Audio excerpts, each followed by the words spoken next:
The Middle Ages evoked misconceptions and stereotypes that hide the sophistication of the time. People in the Middle Ages were just like you.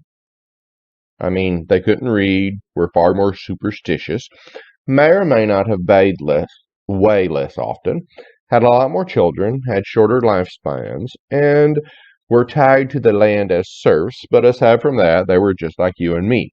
In fact, not until the First World War would most of America begin to look radically different than the first millennia's agrarian life. Much like war, it was a dreary life filled with boredom, punctuated by moments of sheer terror, like the plague, or a drunken noble on a rampage around the estate. While church and family were mainstays of life, little luxuries brightened their lives, like the many feasts in the traditional liturgical calendar. In fact, by the later Middle Ages, some lower classes had become so prosperous, the wealthy actually passed laws regulating who could wear what kind of shoes. Pointy shoes seems to have been a particularly big deal, no pun intended. Some of these shoes were so long the toes literally had to be tied to the wearer's upper body. But before the crisis of the pointy shoes, the disruption of the fall of the Roman Empire reveals the extent of the luxury goods that were flowing to Europe even as the Middle Ages set in. Roman historian Diodorus Siculus reports large amounts of Roman wine were traded to the Gauls for trade goods, and the consumption of olive oil in northern Europe was so high that in some areas the switch to lard was historically notable. Now, while some northern European climates were too cold for the olive, in his notes to Gibbon's History of the Decline and Fall of the Roman Empire, the Reverend H. H. Millman points out the Roman Republic had outlawed spreading olives beyond the Alps, and Reverend Millman speculates it was to hold the olive market stable. But the commodity intrinsically linked to clowns was the trade in cotton candy. At first, my research into the cotton candy trade networks was summary at best, but the evidence I found left me wondering if this was as significant as the European demand for spices that ended up with Columbus sailing to America and Magellan circumnavigating the globe. There are no scholarly works on cotton candy in the Middle Ages, but the subject is covered by a lot of scholars. The first that intrigued me was by Otto McRingling, a Scottish university dropout who ended up as the tutor for a Polish noble at the turn of the 19th century. But when his patron followed Napoleon back to Paris and opened France's first waffles and chicken cafe, McRingling, newly married with twins on the way, was out of luck until the Duke of Wellington happened to march through the backwater Prussian village. On the spot, McRingling invented the project of analyzing medieval town ledgers and prevailed on the great man for funding. Not only did the Duke agree, but he left 2 assistants to help McRingling, who was forced to actually do the project. For the next 3 decades, he would tramp from town to town and read faded German text, usually by candlelight with a magnifying glass. Although eventually he would become a senior lecturer in Vienna by the time of his death in 1870, those 30 years left his magnum opus, the 30-volume Ledgers of Medieval Towns from 500 to 1500, which analyzed thousands of primary documents, providing a picture of principle of municipal life in early modern Europe. Besides a suspiciously large number of fines for, quote, putting sardines in ears and, quote, pig pinning, end quote, I noticed a lot of references to clowns and cotton candy. Rarely are these direct references, but even at first reading they are noteworthy, for apparently town fathers would pay clowns to provide their citizens with cotton candy on feast days or at important moments.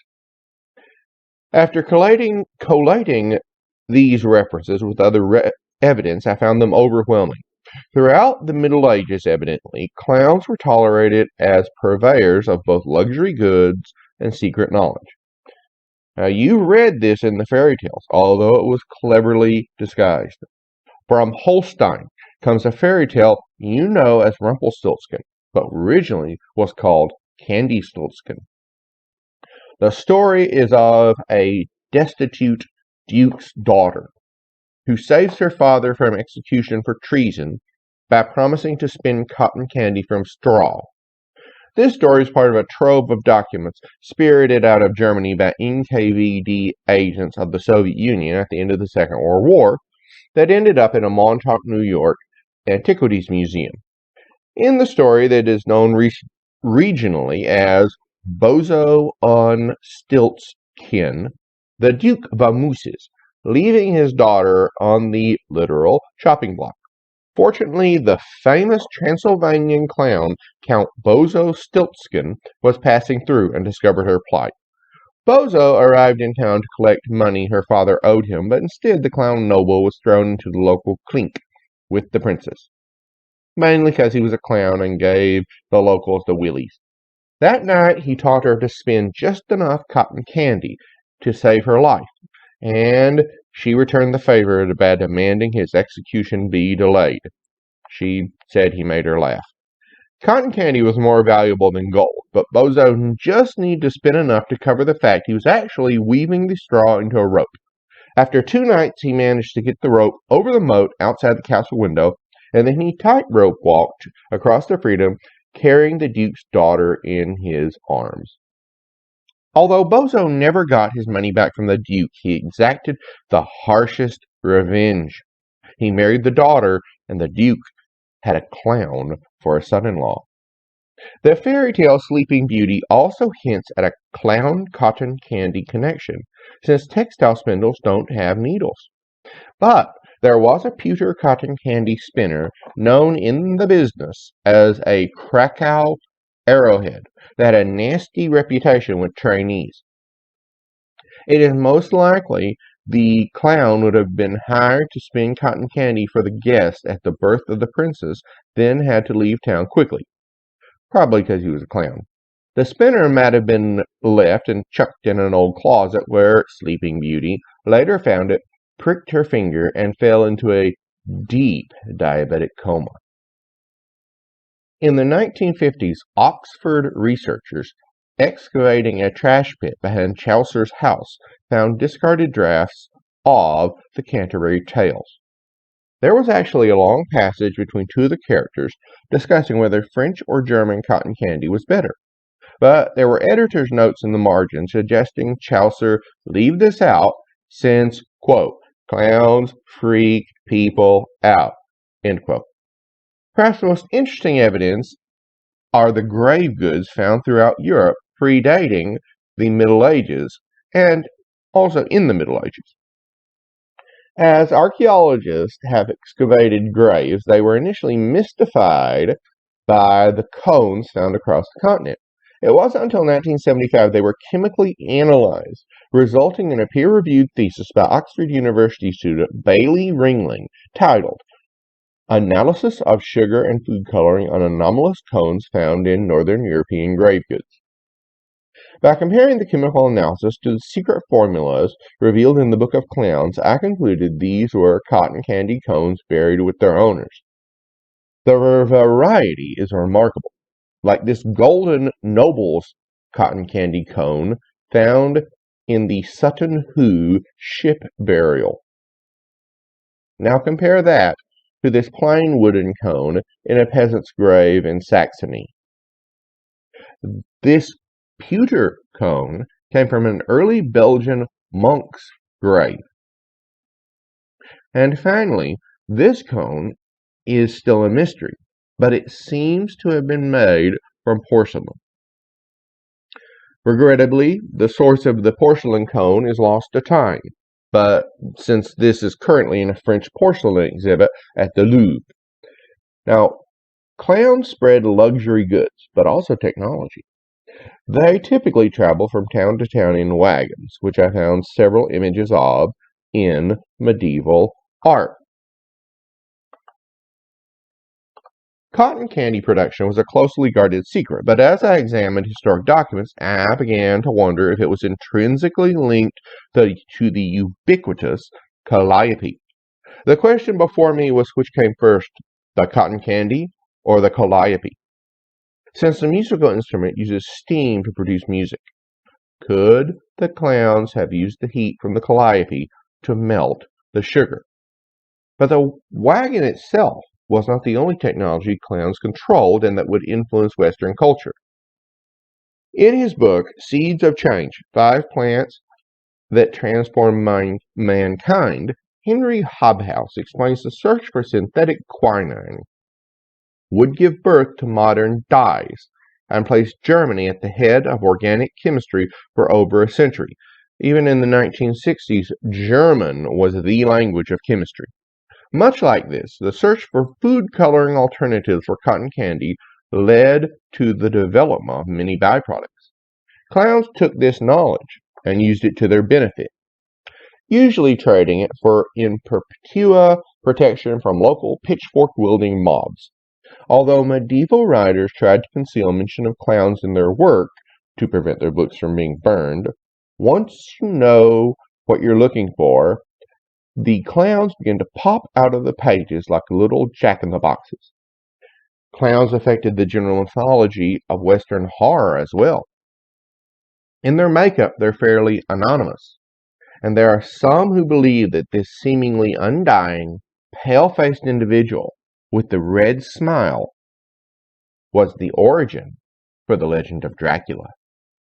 Whether it was their ancestral home or not, the clowns operated out of Transylvania, which is another reason some experts believe clowns are the real vampires. Transylvania was actually a natural choice for the clown guilds. It was remote, but located in the trade routes between the east and the west. Here they could bring in raw materials like sugar cane from India to the southeast and sugar beets from the fertile Scythian plains in the northeast. Once the raw materials were produced, they could use the eastern European rivers to travel into the heart of Europe with wagons of cotton candy. Whether the clowns invented the dyes the cloth guilds of Flanders used, the effects of the cotton candy networks were dramatic. Wherever the clown wagons went, chaos seemed to follow. These were people who rarely ate anything sweeter than fruit, so the concentrated sugar in cotton candy was literally like a drug in their veins. The mayhem created by these sugar-crazed individuals was epic. In fact, there are several reports of nobles placing a cotton candy wagon in the train of their armies to turn their soldiers into raging monsters. The sugar high may have been temporary, but you've heard of one of these stories, the Pied Piper. French scholar Boza Le Trapeze published a peer-reviewed paper in the early 80s, questioning anomalies in several versions of the story he had looked at. He never drew any conclusions. But by piecing his paper together with the Book of Clowns, I concluded the Pied Piper was probably a clown. Often, they have been depicted as dressing in a harlequin-like outfit, and the pipes were actually probably a calliope. Whether the townsfolk, and not just the children, chased the clown from town or followed them from the town limits is not clear. And whether the mob followed a clown and his calliope out of this town, wealth certainly followed clowns. Even though Europeans often did not actually pay the clowns, as shown in the story of Rumpelstiltskin, often a barter was made. And even if you just get a pig for your cotton candy, those pigs add up, and they tend to have little pigs.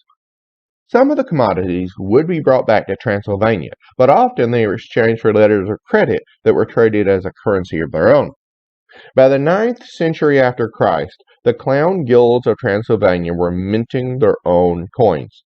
As time went by, the clowns began to function as consultants across Europe, and some speculate that the stereotypical image of the alchemist is actually a clown. As time went by, we begin to see a slow change in the roles of the Transylvanian clown guilds. They became known as bankers, loaning money and transporting valuables. After all, who's going to hold up a clown? Their feared reputation led to an unusually rare job for clowns that we only see a few times in history. When King Wenceslas the 19th sent his daughter Gertrude Matilda to marry a son of King Otto of North Prussia, both kings were at war with the same enemy. King Wenceslas hired a band of mercenaries, which his history records as, quote, greatly fearsome, spreading dread far out of proportion with their number or stature, end quote.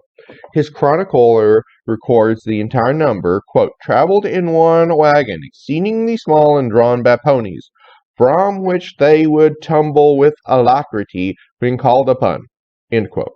There was only one encounter with the enemy on the journey, in which the enemy prince ambushed the caravan. Upon the deployment of these mercenaries, whoever they were, the enemy soldiers ran for their lives with the exception of a few who, quote, curled up on the ground and wept for their mothers, end quote. As the Middle Ages transitioned into the modern era, there seemed to be one rule about clowns. You don't talk about clowns.